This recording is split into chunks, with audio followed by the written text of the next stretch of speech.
عمومی طور پہ رشتہ داریوں کے اندر بعض رشتہ دار بہت تلخیاں دیتے ہیں، زندگی کے اندر زہر بھر دیتے ہیں، لیکن اگر کبھی وہ مجبور ہوں تو ان کی اعانت کریں، اور ان کا رویہ کچھ بھی ہو، زہرناک ہی ہو، لیکن آپ کا رویہ خوبصورت ہونا چاہیے۔ آپ مجھے اگر پوچھیں کہ سب سے بہترین صدقہ، سب سے افضل صدقہ کون سا ہے، تو سب سے افضل صدقہ جو مجبور ناراض رشتہ دار کو دیا جائے، جو رشتہ دار آپ کا شریک بن کے ہر جگہ پہ کھڑا ہوتا ہو، ہر خاندانی میٹنگ میں، ہر خاندانی ایونٹ میں آپ کے مخالف کھڑا ہوتا ہو، آپ کو نیچا دکھانے کی کوشش میں لگا رہتا ہو، اور کسی وجہ سے وہ کمزور پڑ جائے، مالی مشکلات میں مبتلا ہو جائے، اور آپ اس کی مدد کرنے کی پوزیشن میں ہوں، تو آپ کا نفس آپ کو کبھی بھی اس کی مدد کرنے پہ آمادہ نہیں کرے گا۔ آپ کا نفس روکے گا، آپ کہے گا کہ یہ تو ہمارا شریک ہے، تو سانپ کو دودھ پلائیں، اب تو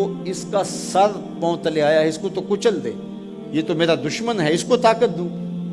نفس کبھی بھی نہیں چاہے گا کہ اپنے شریک دشمن کی مدد کی جائے، لیکن سب سے افضل صدقہ وہی ہے جو ناراض رشتہ دار کو دیا جائے، اس لیے کہ اس میں نفس شامل نہیں ہوگا، اور جس عمل میں آپ کا نفس شامل نہیں ہوتا، اس عمل سے تمہارا رب راضی ہوتا ہے۔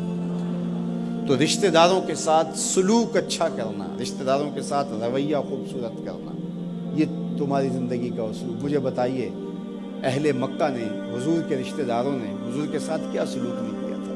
اوجریاں ڈالیں، کانٹے پھینکے، راہوں میں گڑھے کھودے، اذیتوں کے پہاڑ کھڑے کیے، اور کیا کیا مصیبتیں نہیں تھی۔ حضور شہر مکہ سے چلے گئے مدینہ المنورہ۔ اب جب فتح مکہ ہوا تو حضور جب تشریف لائے تو ناقہ پہ سوار ہیں، تو اب یہ تھر تھر کانپ رہے ہیں سارے رشتہ دار حضور کے، برادری کے لوگ۔ انہیں پتا تھا کہ آج ہمارا آخری دن آ گیا ہے، اور اگر بڑا بھی رحم ہوا تو کم از کم ہمیں شہر بدر تو کر ہی دیا جائے گا۔ اب حضور تشریف لائے، سب کو جمع کیا، کہا کہ بتاؤ میں تمہارے ساتھ کیا سلوک کروں؟ تو انہوں نے کہا کہ آپ کریم باپ کے کریم بیٹے ہیں، ہمیں آپ سے اچھے سلوک کی توقع ہے، اور ان کو توقع یہ تھی کہ ہمیں قتل نہ کیا جائے، شہر سے نکال دیا جائے۔ تو آقا کریم نے فرمایا اذهبوا انتم الطلقاء، جاؤ چلے جاؤ، میں تمہیں معاف کرتا ہوں۔ اور آج تم سے وہی کہتا ہوں جو حضرت یوسف علیہ السلام نے اپنے بھائیوں سے کہا تھا، لا تثریب علیکم اليوم، جاؤ چلے جاؤ، تم سارے آزاد ہو۔ اور حضور نے سب کو معاف کر دیا۔ معاشرے کے کمزور لوگوں کی حضور علیہ السلام مدد کرتے، ان کا بوجھ حضور اٹھا لیتے۔ دکھیوں کا، کمزوروں کا، لاچاروں کا بوجھ اٹھانے کا مزاج پیدا کرو، لوگوں کی ضرورتوں کو پورا کرنے کی کوشش کرو، اپنے کندھوں پہ بوجھ اٹھاؤ اور ان کا بوجھ ہلکا کرو، یہ مزاج پیدا کرو۔ یہ تمہارے نبی علیہ السلام کی سنت ہے۔ وہ چاہے تمہارا دشمن ہی کیوں نہ ہو، لیکن اس کا بھی بوجھ کم کرو، اس کا بوجھ اپنے ذمہ لو۔ جس کا کوئی کمانے والا نہیں، معذور ہے، اپاہج ہے، لاچار ہے، زیادہ بچوں کا بوجھ ہے، اور ذرائع آمدن تھوڑے ہیں، تو آپ کثیر العیال لوگ ہیں جن کا کوئی مددگار نہیں ہے، آپ ان کی مدد کرتے ہیں، ان کے کام آتے ہیں، آپ ان کے لیے کمائی کرتے ہیں۔ یہ بات ذہن میں رکھیے، کمائی کرتے ہوئے 3 نیتوں کا استحضار رہنا چاہیے، 3 نیتیں آپ کے ساتھ جڑی رہنی چاہیے، تو آپ کا کاروبار، آپ کا رزق کمانا بابرکت ہوگا۔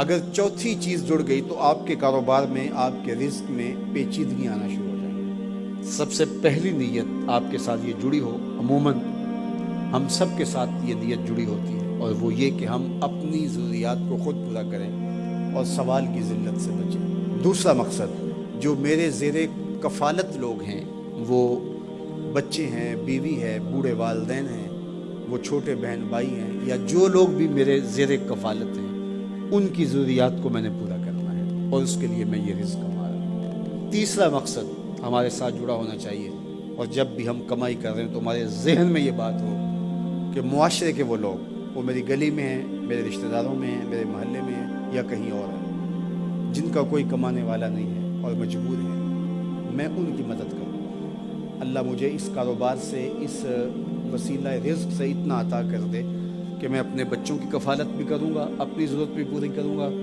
اپنے والدین کی خدمت بھی کروں گا، اور معاشرے کے ان کمزور لوگوں کی مدد بھی کروں گا۔ وہ کام جن کے ذرائع نہیں ہوتے آمدن کے، بلکہ اخراجات ہوتے ہیں میں ان کاموں میں لگوں گا، مدارس دینیہ ہیں، مساجد ہیں اور دیگر ایسے کام ہیں، میں یہ خدمت کروں گا، اس لیے میں کما رہا ہوں۔ تو یہ رزق بابرکت ہوگا اور آپ بیٹھے اپنے دفتر کی کرسی پہ ہوں گے، تمہارا رب تمہارے نامہ اعمال میں ثواب لکھا رہا ہو، فرشتے نیکیاں لکھ رہے ہوں گے۔ تو یہ سراسر دین ہے، یہ سراسر اچھائی ہے، نیکی ہے، عبادت ہے۔